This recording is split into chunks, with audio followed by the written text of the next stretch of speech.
game trailers. It is so built on stories, and you just have to be part of that world. You have to be part of that story. If you don't have the right team making the commercial, someone that understands the brand really well, you can step on a landmine. At Energy, we do game trailers. We're starting them on a regular basis.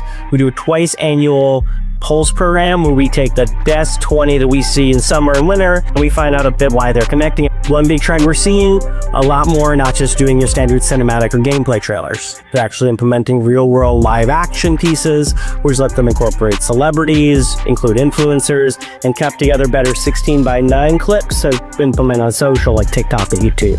To get a little bit more detail about this, we sat down with commercial director Max Ward to understand what's driving impact and how he's implementing such key pieces in Orca today. I'm Max Ward.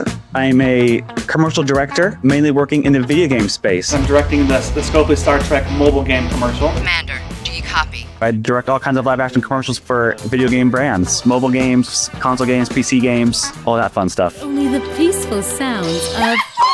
I got into doing video game commercials mostly because I'm just a big gamer myself. When I just got out of grad school, it was just cold emailing video game brands, just like indie companies. Eventually, we got like a few people that agreed who made no profit on those jobs at all. And action. You would not believe how many times I wanted to. I would. And those first two was Rustler and Pandemic, which is out of 2019 era, 2020. Humanity. We just like put everything into it to make it a great trailer. Then from there, we could kind of start like, hey, we kind of do game trailers. And from there, you kind of start to reel in bigger fish slowly. I'm Luke Skywalker. You cannot defeat me. I really do think that story is a crucial thing in game trailers. It is so built on stories, it's built on these characters, and you want to make something for the fans. You just have to be part of that world. You have to be part of that story. Live action trailers can just be a great addition to that, setting up your world a bit more, setting up the story, getting real people, real actors involved in your game, kind of building out the IP.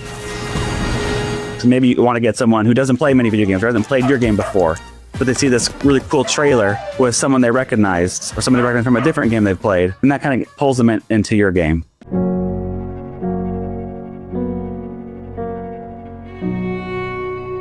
Dead Island one in particular, that's like one of the old classic ones, just a very interesting format to it, just one long take in reverse.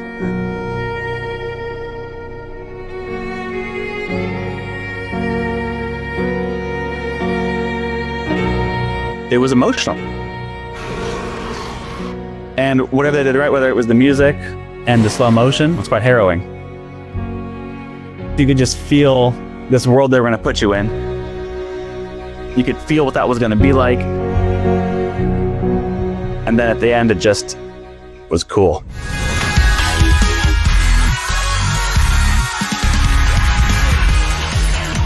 My name's Richie. I mean Leo Clausen in Tekken. Influencers are getting involved in the commercials, and they're kind of just melding that two worlds. I'm going to be amazing. They want like the following of these influencers and their communities. Hi, I'm handsome yet approachable fantasy thirst trap Ben Starr. Like the Final Fantasy, you got Ben Starr, who is also a bit of an influencer. Boom! Then you get Jacksepticeye and Gen 9 as well. Let's try it again. This time a bit funnier. No, I'm done. I'm so done with While we're kind of shooting these videos, what we do is have them film extra little bits of BTS. The world is a vampire. There'll be the Big Hero commercial with the influencers in it that they'll post on their own channels. But on top of that, we've also done BTS videos that they can post as extra bits of content. And so it just creates this wider campaign and kind of brings it all under one roof. 5 rounds, but I only need 1. So when you're making a trailer, you always want to appease the current fans. And of course, always you want to get in a new audience as well. We wanted to pack a lot of Easter eggs, a lot of hidden references into the commercial.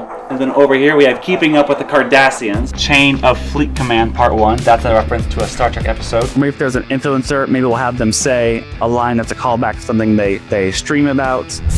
Whereas if there already is a fan base, you probably know what they're going to like, so you can write stuff for them. But also there's already a fan base, and maybe they're really hard to kind of peg down on what jokes they're going to like. If you don't have the right team making the commercial, someone that understands the brand really well, you could step on a landmine. It's cool to be in the game, you know, because I'm not really just voicing it. It'll be like, she's kind of me.